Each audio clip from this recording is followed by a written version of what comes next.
하나님 말씀은 로마서 11장 33절로부터 36절까지의 말씀입니다. 하나님으로 하나님 되게 하자. 본문 말씀 함께 봉독하시겠습니다. 깊도다 하나님의 지혜와 지식에 부요하며 그의 판단은 측량치 못할 것이며 그의 길은 찾지 못할 것이로다. 누가 주의 마음을 알았느냐? 누가 주의 모사가 되었느냐?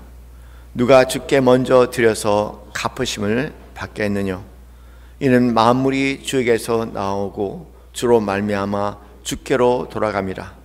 영광이 그에게 세세에 있으리로다. 아멘. 이 말씀은 사도 바울이 장장 10장에 걸쳐서 11장이죠. 11장에 걸쳐서 하나님의 섭리, 유대인을 향한 하나님의 섭리와 그리고 이방인을 향한 하나님의 섭리에 대한 많은 내용들을 또박또박 조리 있게 11장까지 마무리하되 마무리가 되지 않는 어느 시점에 도달합니다. 그러면서 내가 가지고 있는 모든 지력과 성령의 도우심으로 인해서 정리해서 하나님의 섭리, 유대인을 향한 또 우리 이방인을 향한 하나님의 섭리에 대해서 열심히 나눴지만 나누면 나눌수록 잘 모르겠다. 그러나 내가 할 수 있는 말은 여기까지인 것 같다. 나의 삶의 한계, 지식의 한계, 더 나아가서 하나님의 위대함을 고백하는 그런 시와 같은 그런 말씀입니다. 영국의 감리교 신학자였던 필립 왓슨이라는 분이 1947년에 루터의 유명한 명제가 있습니다. 하나님으로 하여금 하나님 되게 하라.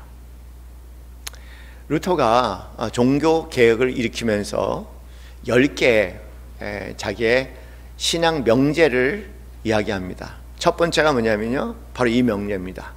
종교 개혁의 첫 번째 명제가 하나님으로 하여금 하나님 되게 하라.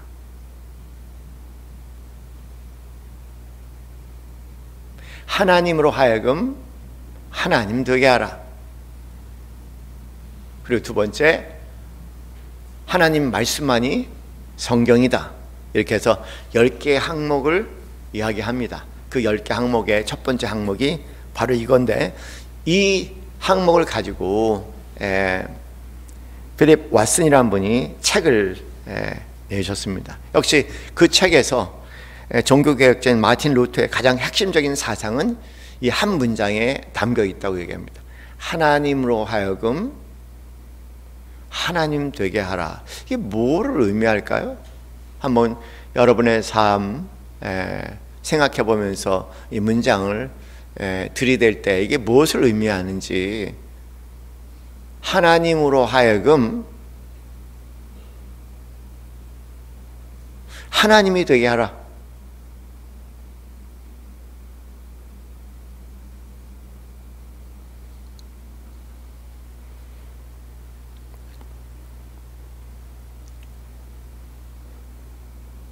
당시에 하나님이 아니라 인간들이 만들어내는 일종의 환상의 공상물과 같이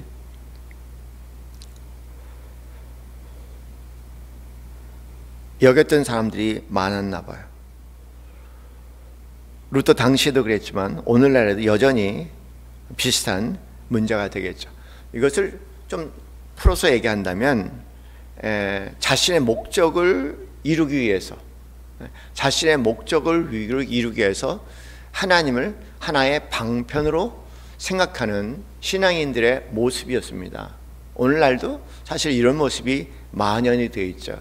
나의 목적을 위해서, 내가 바라는 바를 위해서 하나님을 자신의 도구로 사용하는 거죠. 근데 루터 당시도 참 그런 사람들이 많았나 봐요. 하나님 말씀을 보고 하나님 말씀대로 지켜 행하는 삶을 어떻게 보면 하나님으로 하여금 하나님 되게 하는 삶이라고 얘기할 수 있었었는데, 지금도 그렇지만 그 당시에도 그랬던 것 같아요. 자기 나름대로 생각해 보면서 이렇게 하게 될 때 하나님께서 나에게 이런 우리가 원하는 것들을 주어주시지 않을까, 그런 생각을 하면서 자기 나름대로 자기 방편대로 말씀이 아니라 그 길을 찾아내더라, 그런 얘기입니다.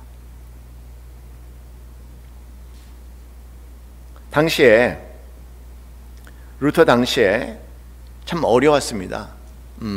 지금으로서는 뭐 상상할 수 없죠. 이 시대에 대한민국에 사는 사람들이 어떻게 그 15세기에 유럽에 일어나는 일들을 상상을 할 수 있겠습니까? 패스트가 만연이 돼서 인구의 3분의 1이 그냥 죽는 겁니다. 그리고 각종 패스트와 비슷한 전염병으로, 그리고 온갖 현대에선 치유할 수 있는 그런 병으로 많은 사람들이 속수무책하고 당할 수밖에 없는 그런 상황 속에 당신 나름대로 생각하는 겁니다. 이런 불행에서 내가 벗어날 수 있는 길이 무엇일까라고 각자 생각을 하는 거죠.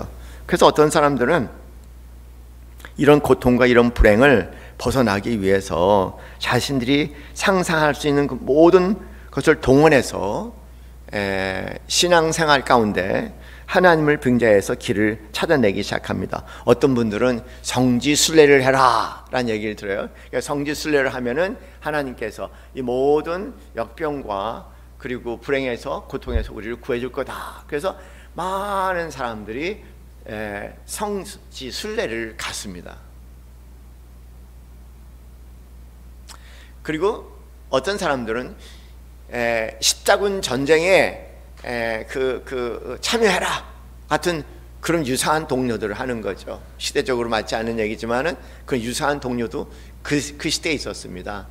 이런 어떤 종교적인 전쟁에 참여할 때 하나님께서 너와 내 가족을 지켜주실 것이다 라고 독려를 하는 바람에 많은 사람들이 종교 전쟁에 참여해서 비참한 최후를 맞기도 합니다. 어떤 사람들은 루터처럼 내가 수도원에 가서 그런 경건한 신앙생활을 하면은, 그러면은 그런 여러 가지 불행에서, 고통에서, 역병에서 자유할 수 있다, 그런 생각을 가지고 수도원에 가기도 합니다.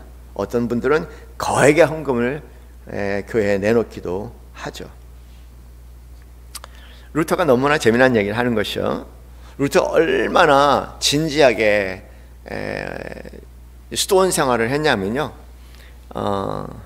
자기의 수도원 생활에도 이렇게 표현합니다.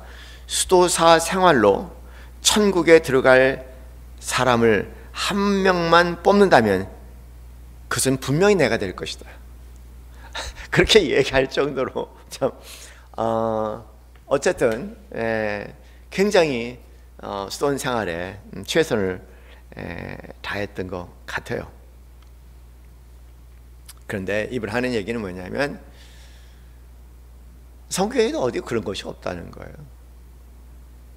구원은 오로지 믿음으로, 구원은 오로지 예수 그리스도를 믿음으로 구원을 받는다고 얘기하지, 어디에도 교회 헌금을 많이 내면은, 수도원에 들어가면은, 성지순례를 갔다 오면은 뭐 이런 방법으로 어디에도 그런 것은 성경에 없다는 겁니다. 그래서 이분은 그런 상황을 헤아리면서 이 표현을 써서, 제발 좀 하나님으로 하여금 하나님이 되게 해라.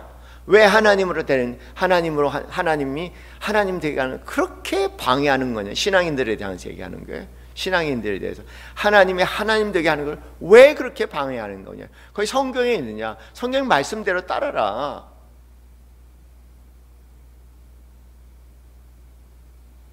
오늘 우리 자신들의 상황들을 바라보면서 다시 한번 곱씹어 봐야 할 그런 표현인 것 같습니다.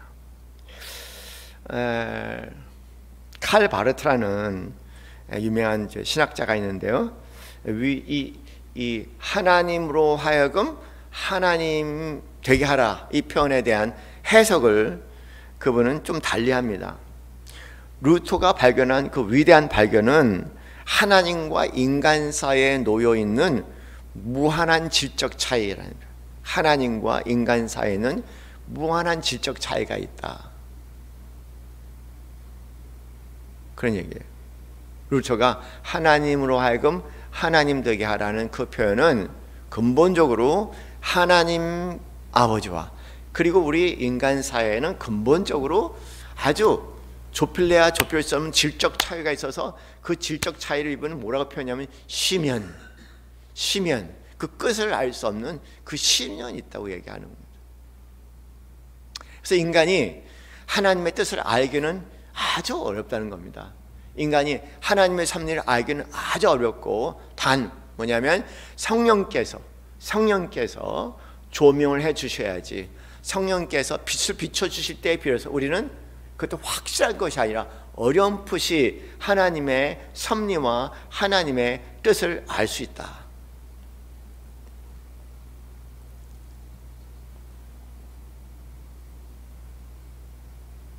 그래서 생각도 많이 하지 말고 기도 많이 하고 말씀 많이 보고 기도 많이 하라는 거예요.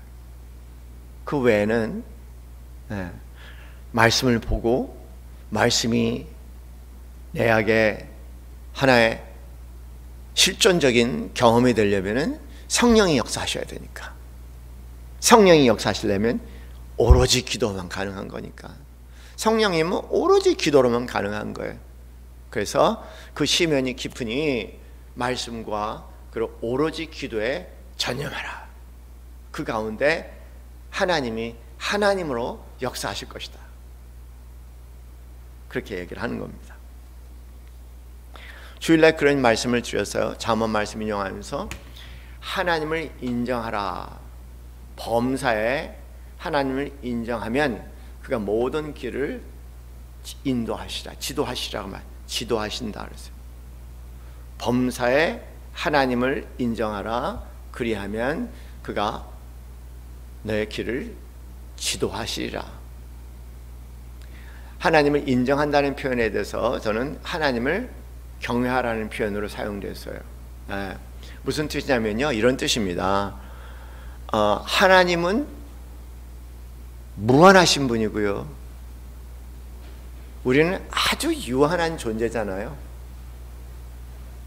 그걸 칼 바르트는 질적 차이고 도대체 융합할 수 없는 인간의 의지로는 시면이 있다고 얘기했어요.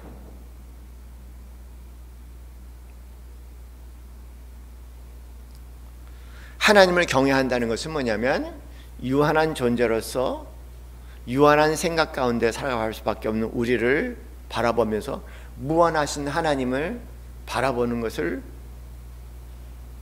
경외하는 마음이라고 얘기해요. 유한성은 그 무한성 앞에 경배를 할 수밖에 없어요. 어느 날 그랬어요. 우리 어머님이 가시는 마지막 길에 무엇을 보시고 저렇게 감동을 하실까? 우리 아버님은 마지막 가시는 길에 상원에게 남기실 말씀 없어요? 우리가 전하겠습니다. 없어. 그냥 이제 내가 곧 죽으면은 하나님의 영광 앞에 쓸 텐데 내가 여기에 남길 말이 뭐가 있냐? 그냥 하나님 앞에 가서 우리 아들이 하나님을 섬긴다는 게 영광입니다. 그 말씀 그렇게 드릴 수밖에 없다. 그게 아버님이 하신 마지막 말씀에 이 땅에서 도대체 그분은 무엇을 받기에 그런 얘기를 했을까? 제 생각에는 유한한 인간으로서 무한한 하나님을 바라볼 때 인간이 경험할 수 있는 경탄과 그리고 경외감 전부였던 것 같아요.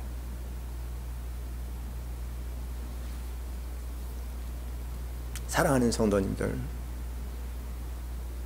우리의 생각으로는 하나님의 생각을 헤아릴 수가 없어요. 우리의 뜻으로는 하나님의 뜻을 헤아릴 수 없습니다. 근본적으로 질적인 차이가 있는 거예요. 좁힐 수 없는 심연이 거기 존재한다는 겁니다. 그러니 우리는 그냥 우리 삶에 일어나는 일들에 대해서 우리가 가지고 있는 유한한 생각과 또 유한한 어떤 전략을 가지고 이러니 저러니 얘기하지 말고, 사랑하는 성도님들, 하나님을 믿고 의지하면서 무한하신 하나님, 위대하신 하나님, 선하신 하나님, 우리를 사랑하되 독생자 예수 그리스도를 우리에게 내어주실 정도로 우리를 절절하게 사랑하시는 그 하나님을 믿으며 우리는 그냥 걸어가는 거예요. 꿋꿋하게 그분을 바라보면서 걸어가는 겁니다. 고린도서 1장 25절 말씀에 여러분 그렇게 말씀하시잖아요. 고린도서 1장 말씀에 복음에 대한 말씀을 하시면서 하나님의 미련한 것이 사람보다 낫고 사람의 지혜보다 낫다는 표현이겠죠, 그죠? 하나님의 미련한 것이 사람의 지혜보다 낫고 하나님의 약한 것이 사람보다 강하니라.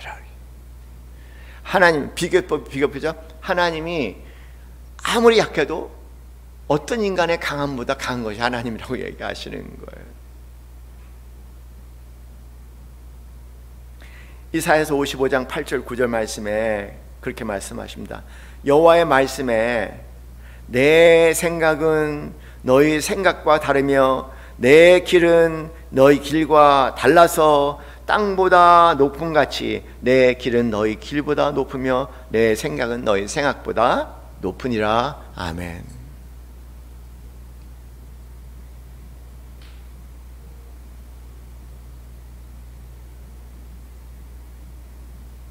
사랑하는 성도님들, 개개인의 삶뿐만 아니라 국가의 삶에 이해할 수 없는 많은 일들이, 어지러운 일들, 우리를 혼란스럽게 만드는 일들, 우리를 두렵게 만들고 불안하게 만드는 일들, 그리고 우리를 분노하게 만드는 일들, 여러분, 그런 모든 정서들은 내가 내 자신, 나의 생각과 나의 뜻을 믿고 있다는 증거겠죠. 그렇지 않겠습니까? 거기에 하나님을 인정한다면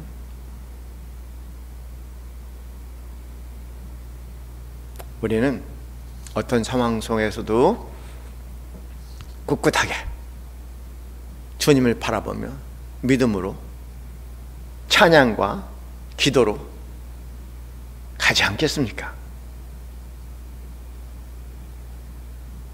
우리 찬성에 이 눈에 아무 증거 아니 보여도 믿음만을 가지고서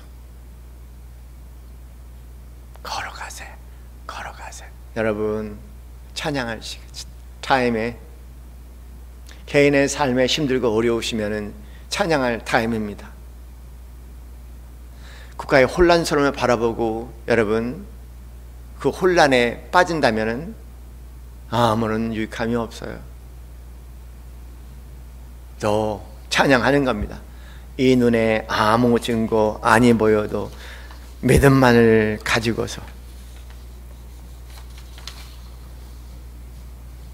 늘 걸으며 이 귀에 아무 소리 아니 들려도, 희망의 소리, 좋은 소리, 기쁜 소리 아니 들려도 하나님의 약속 위에 서리라. 걸어가세. 믿음 위에 서서 걸어가세. 믿음 위에 서서 나가세. 의심 버리고 걸어가세. 믿음 위에 서서 눈과 귀에 아무 증거도 없어도. 그렇게 찬양하고 이스라엘 백성들은 나갔어요. 약속에 의지해서 이스라엘 백성들이 찬양하고 나갔단 말이에요. 찬양하고 나갔습니다. 앞에 거룩한 하나님의 제사장들이 앞에 서고 그 뒤에 모든 찬양대들이 서고 그 뒤에 백성들이 서고 군사가 앞장서야 할 맨 끝자리에 서서 그들은 찬양하고 기도하며 나갔어요. 그렇게 성을 돌고 돌았습니다. 난공불락의 성을 돌고 돌았습니다. 그런데 때가 되니 하나님께서 여리고 성을 무너뜨리셨잖아요.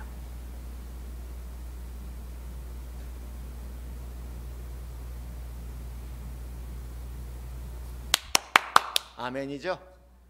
아멘이잖아요. 예? 아멘이잖아요.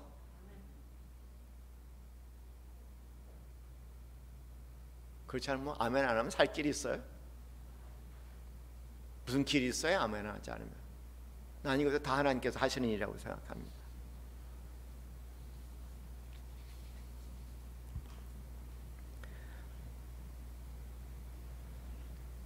(11세기에) 영성가였던 클레르보 베르나르라는 사람이 있어요. 그분이 사랑에 대한 얘기를 하면서 사랑의 4단계를 얘기합니다. 사랑의 4단계. 첫째, 사랑의 1단계는 사람이 자기 자신을 위해서 자신을 사랑하는 것. 사람이 자기 자신을 위해서, 내가 내 자신을 위해서, 내가 내 자신을 위해서 나를 사랑하는 것. 그게 사랑의 1단계라고 얘기를 해요.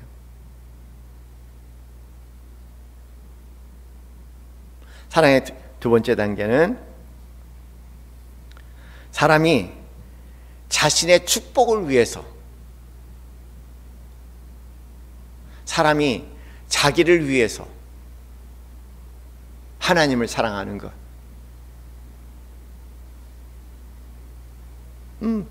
대다수의 그리스도인들이 저는 여기 있다고 생각해요.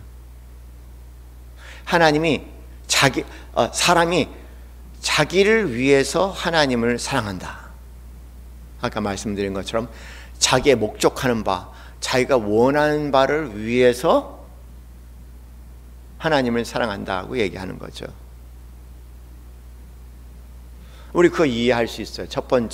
사랑의 첫 번째 단계, 사람이 자기를 위해서 자기를 사랑한다. 대부분 그렇게 살아요. 그리고 어떻게 하나님을 아는 사람들은 이제 조금 달라질 수 있겠죠. 방향이 달라서 사람이 자기를 위해서 하나님을 사랑하기 시작하는 거예요. 누구를 위해서? 자기를 위해서. 대부분 그런 동기에 하나님을 믿을 수 있겠죠. 그런데 세 번째는요, 사람이 하나님을 위해서 하나님을 사랑하는 단계라고 얘기를 해요. 사람이 하나님을 위해서 하나님을 사랑한다. 예를 들어서 이럴 수 있겠죠. 큰 은혜를 경험한 거예요. 하나님이 나를 사랑한다. 우리 목사님들과 함께 요새 경외심이라는 책을 공부하는데 어느 한 소녀가 흑인 소녀인데 이제 백인 소녀들한테 조롱을 당한 거예요. 너는 얼굴도 안 씻고 다니냐? 얼굴 씻었다니까 얼굴 씻은 게 그거냐? 더 씻고 와라. 뭐 냄새가 많이 난다. 어린아이가 얼마나 큰 상처가 되겠습니까? 그래서 그런 인종차별을 경험하면서 그냥 이제 자기도 모르는 사이에 큰 슬픔 가운데 막 분노 가운데 휘어잡혀서 걸어가는데 교회가 있더라는 거예요. 그래서 교회 안에 들어갔어요. 교회 안에 들어가서 막 울면서 기도를 한 거죠. 근데 갑자기 그분 표현은 포근한 담요 같은 그런 하나님의 사랑이 온몸을 감싸더라는 거예요. 그때 음성까지 들리는 것 같더라는 겁니다. 내가 너를 사랑한다. 그래서 거기부터 그 친구는 하나님을 사랑하게 된 겁니다. 그러니까 이 케이스가 바로 이제 사람이 하나님을 위해서 하나님을 사랑하는 단계다. 그렇게 말씀을 드리는 겁니다. 그런데 우리는 대부분 거기서 끝날 수 있어요. 다 거기 끝이라고 생각할 수 있는데 마지막 단계는요. 사랑의 네 번째 단계는 사람이 자기를 위해서 하나님을 사랑한다는 거예요. 또 자기로 돌아왔어요. 신기하죠? 사람이 자기를 위해서 하나님을 사랑한다는 거예요. 그러니까 이게 무슨 뜻이냐면 하나님을 사랑하는 것이 나에게 가장 좋은 것이라는 것을 안다는 거예요. 그러니까 자기 사랑이 달라진 거야.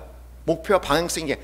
그때는 그냥 이때는 뭐냐, 알고 보니까요, 내가 나를 위해서 하나님을 사랑하는 것이 최고의 선, 최고의 삶이었구나 라는 것을 깨달은 사람들이 있다는 거예요. 저는 이제 이거 깨달은 게 한 몇 년 전부터 깨달기 시작한 거야. 이런 거 있잖아. 야, 내가 하나님을 믿지 않았으면 나는 아직도 살아있을까?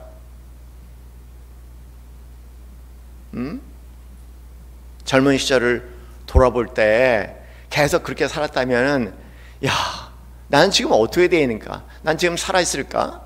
나는 살아있어도 아마 병들어서 골골거리고 있을 거야. 너무 힘들어서 어쩔 줄 모르고 있을 거야. 허무해서 어쩔 줄 모르고 있을 거야. 뭐 그런 거죠.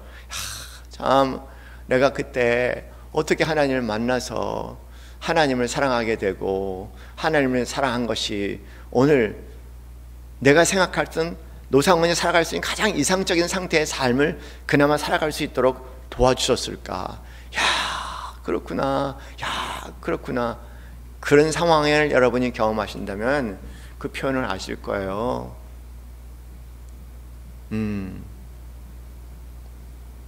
내가 나를 위해서 하나님을 사랑한다.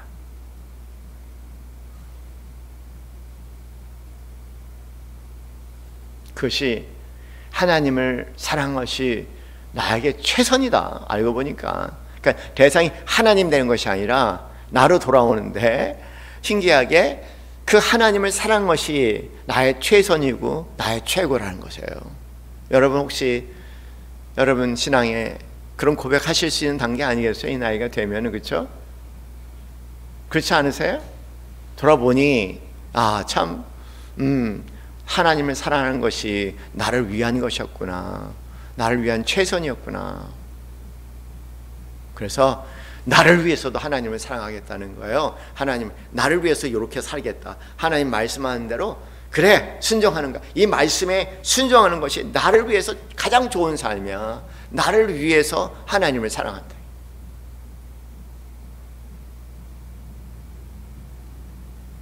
그런데 자, 이 사랑을 가만히 이렇게 보면서요, 3단계도 어려워 그리스도인이.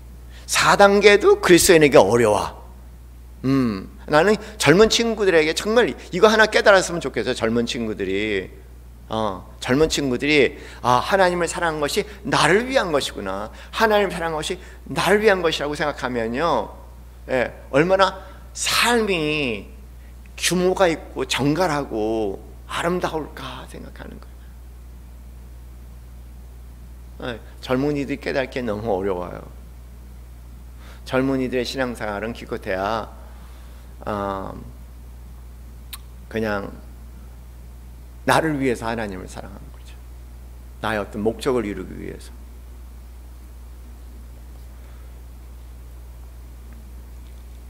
죄송합니다. 마지막 단계는 사람이 하나님을 위해서 자신을 사랑한다. 하나님을 위해서 자신을 사랑한다. 그 의미가 그런 의미라는 거예요. 하나님을 사랑하는 것이 내 자신의 최선이다. 그래서 이런 마음을 갖게 된다는 거예요. 하나님을 위해서 나를 사랑하는 거예요. 나를 사랑하는 것이 하나님을 위한 것이고, 그리고 또 동시에 하나님을 사랑하는 것이 나를 위하는 것이고, 그런 단계를 이야기합니다. 여러분, 근데요, 한번 생각해 봅시다. 정치적으로 혼란한 시국인데 도대체 왜 윤석열을 믿나요? 그리스도인들이?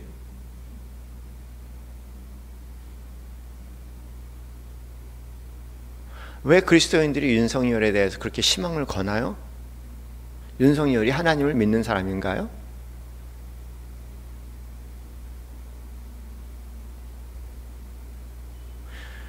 진보 쪽이라고 한다면 왜 진보든 보수든 그리스도인이라면 왜 이재명을 믿어야 하고 왜 윤석열을 믿어야 하고 왜 이재명의 목숨을 걸고 왜 윤석열에게 대통령에게 목숨을 걸어야 되나요? 그분들이 그리스도인인가요? 그분들이 궁극적으로 하나님의 나라를 펼치기 위해서 선택된 백성인가요? 두 분 다 하나님은 모르는 사람들이에요. 결과로 베르나르의 사랑의 단계를 얘기한다면은 다 하나님을 모르는 사람들로서 자기를 위해서 자기를 사랑하는 사람이에요. 겉모양은 여러 가지 이름을 대겠죠. 사랑하는 성도님들 속지 마세요. 제발 속지 마세요. 가만히 보면 진보 그리스도인들은 진보 그리스도인대로, 보수 그리스도인은 보수 그리스도인대로 지지하는 쪽을 보면요, 알고 보면은 두 번째 사랑같이 자기의 이익을 위해서 사랑하는 것이지, 자기의 이익을 위해서 지지하는 것이지, 정말 그 사람을 위한 것도 아니에요. 자기를 위한 겁니다. 한번 제 자신을 곰곰이 돌아봤어요. 깊이 살펴봤습니다. 정말 기도하면서 나의 진심이 어디인지 깊이 살펴본 거예요.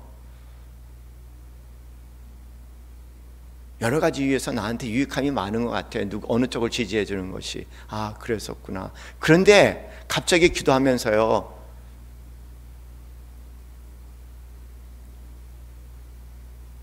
그 사람은 하나님 사람이 아니잖아. 하나님 믿는 사람이 아니잖아.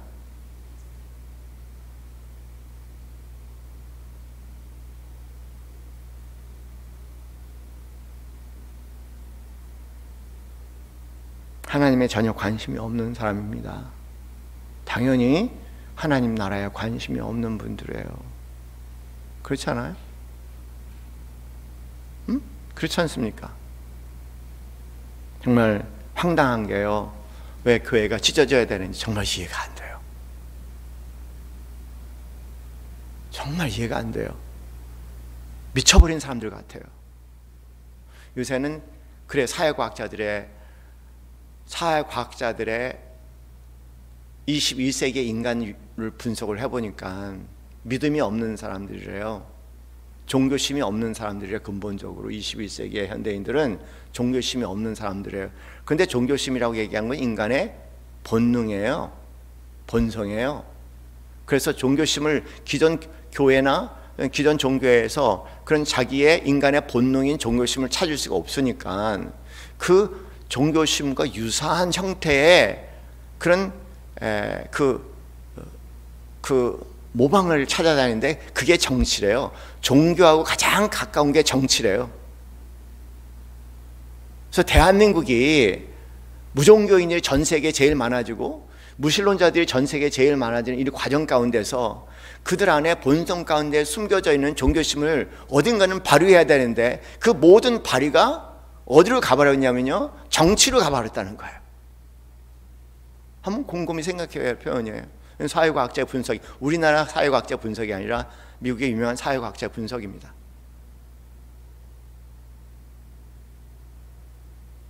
종교가 사그러지는 과정에 그 모든 열정이, 종교적 열정이 거의 광신적으로 자기의 정치적 지도자를 향해서 가고 있다는 거예요. 우상 숭배. 한번 생각해 봤으면 좋겠어요. 그런데 그들은 하나님과 아무 관계가 없잖아요.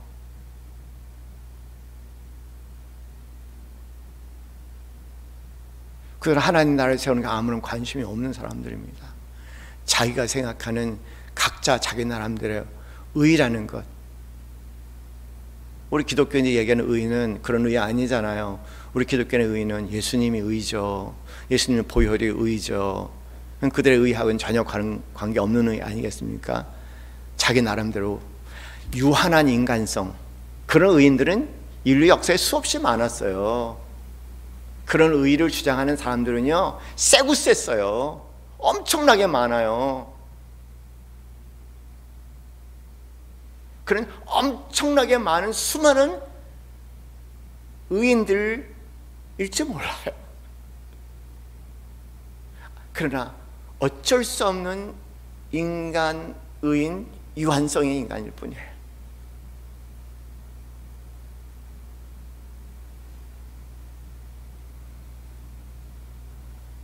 자기 나라를 모두 세우려고 혈안이 된 사람들 아니겠어요?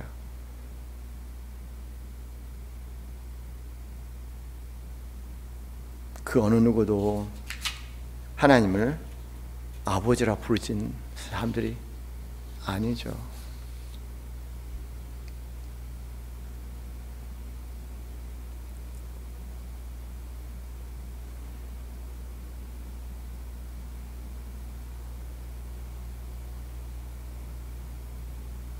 돌아봅니다. 그리고 우리 방향을 재설정해야 될 것 같아요.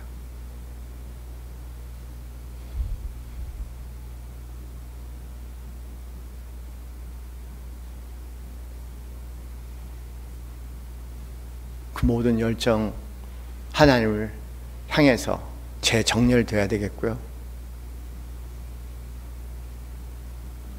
그 모든 에너지, 주님을 향한 우리의 기도로 나가야 할 것 같고요. 그리고 하나님이 하신 일을 보고자 하는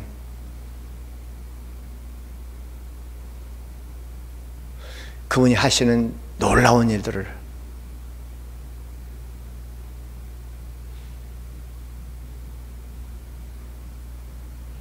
그 하나님의 영광을 이 땅에서 경험하기 원하는 간절한 소망 가운데 한 걸음 뒤로 물러나서 우리는 나에게 주어진 작은 일들 더 집중하시고 그리고 주님을 바라보고 기도하면서 걸어 나가야 할 길이 아닌가 생각합니다.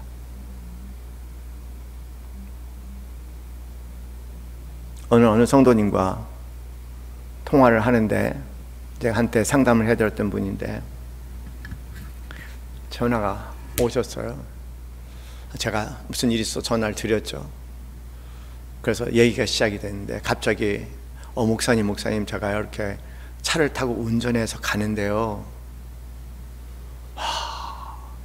그냥 감동이에요. 감동. 하나님이요, 그냥 하나님이 아니라 하나님이 내 아버지가 되셨어요.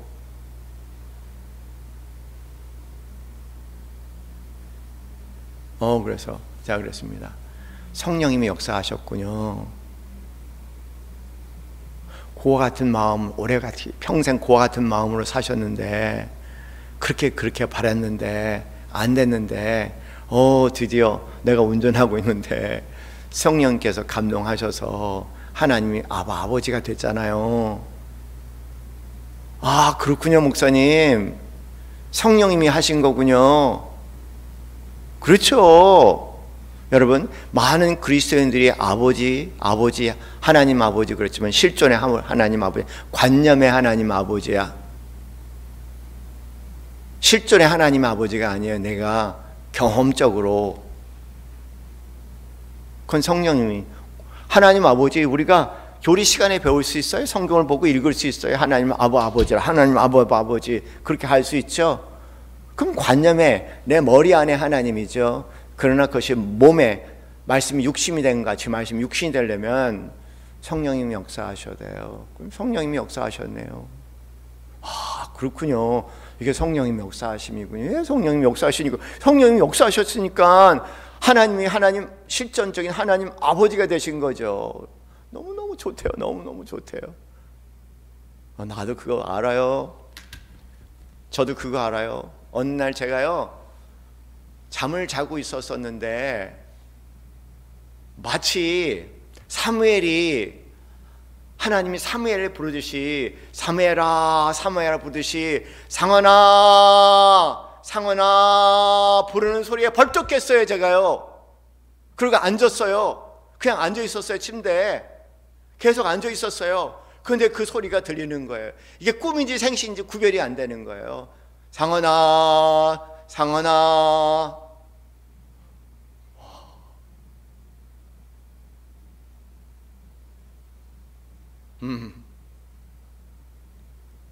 너무 두렵고 놀랐어요. 그렇지만은 내 간절한 소원이 이루어진 거죠. 하나님이 정말 나의 상원아라고 그렇게 내 이름을 부르시는 아버지가 되신 거예요. 와, 너무너무 놀랐어요. 막 두려워요.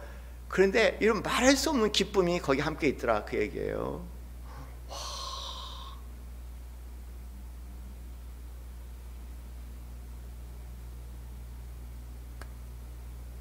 그때부터 저는 맡기기 시작했어요. 하나님께 맡겼어요. 맡기게 되더라고요. 뭐 같은지 아세요? 제가 초등학교 때 우리 부모님이 생계에 힘드셔서 두 분 다 일을 하시느라고 학교 방문 잘 안 와요. 근데 그냥 안 오겠지 당연히 생각하고 우리 엄마한테 엄마 오늘 부모님들이 오셔서 그 참관하신대. 그리고 갔어요. 당연히 안 올 거라고 생각한 거예요. 그런데요, 그래도 만에 하나라도 갈망하는 마음이 있잖아요.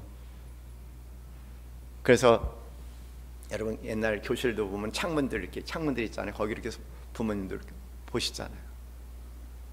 선생님이 열심히 가르칠 때 열심히 보면서 오셔 혹시라도 근데 엄마가 오신 거야. 엄마 얼굴이 딱 거기 있는 거야. 근데 평생 잊지 못할 경험이에요. 엄마 얼굴이 딱 있는데요, 그 순간 제가 마음이 달라져. 이 새끼들 우리 엄마 왔다 임마. 이 자식들 우습게 보지만 마.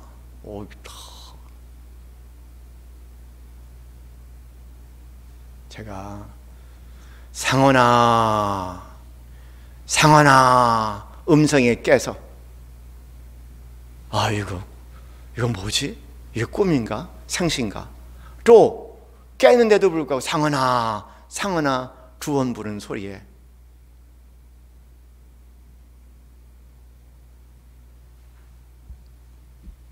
믿고 의지할 것이 오직 하나님밖에 없다는 놀라운 사실을 그날 제가 체감했습니다.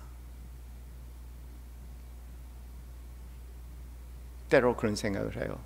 이 성도님을 생각할 때 장로님이시고 오랜 신앙생활을 하셨는데 참 아버지 부재 고 같은 마음으로 평생을 사셨는데 얼마나 하나님 아버지를 갈망했을까, 하나님이 아버지 되기를 갈망했을까. 근데 그렇게 찾아오지 않은 그날 찾아왔다고 얘기하니 제가 막 너무 행복한 거예요. 당신 살았습니다. 당신 이제 살았습니다. 알고 보니까 모든 문제는 그 하나님 아버지의 부재예요. 모든 문제의 뿌리는 그 하나님 아버지의 부재고, 그 하나님 아버지를 만나면 한 큐에 다 정리가 되더라고요.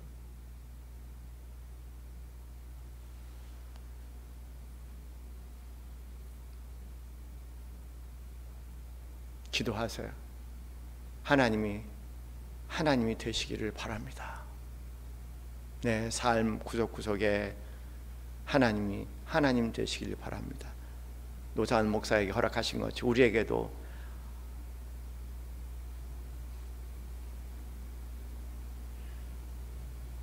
두영아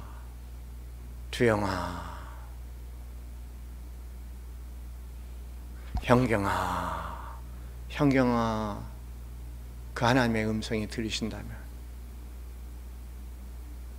전 다 해결된다고 생각해요. 정말 그 삶은 얼마나 복된 삶인지 몰라요. 내 삶에 하나님 되게 하시는 것. 다시 말해 하나님께 내 주권을 드리는 거예요. 현대인들이 제일 싫어하는 용어예요. 주체 사상의 21세기의 현대인들에게 하나님께 주체를 드린다고요?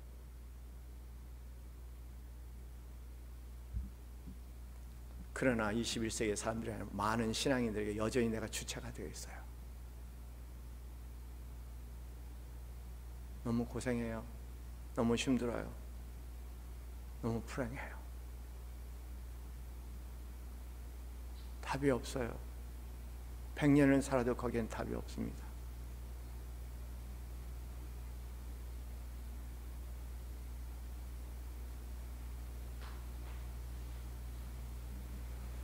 하나님께 주권을 드리는, 하나님으로 하나님 되게 하시는 우리 사랑하시는 성도님들 되시기를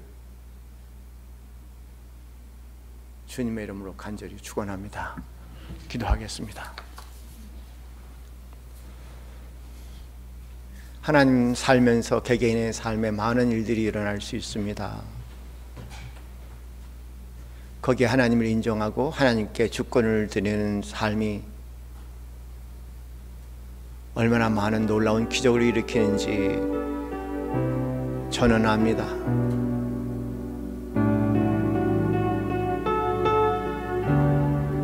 개인의 삶을 떠나서 내 가정에 일어나는 이해할 수 없는 많은 일들,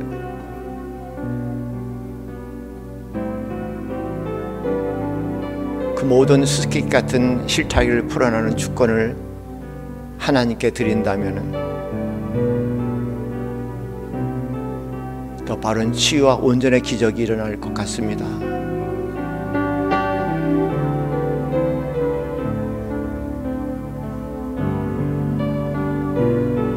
국가의 혼란스러움을 바라보며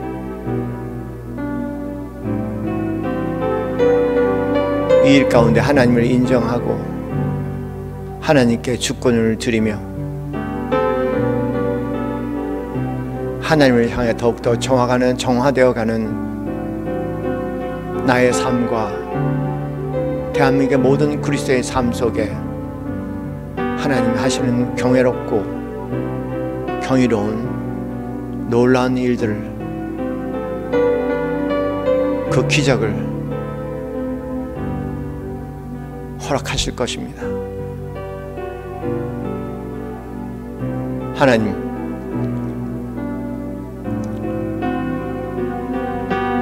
하나님의 미련한 것이라도 사람의 영악함보다 낫다 말씀하셨사오매 하나님의 미련한 것이라도 우리 마음에 허락하셔서 이 시대에 인간의 영악함을 이겨나갈 수 있는 거룩한 백성들 되게 하여 주시옵소서.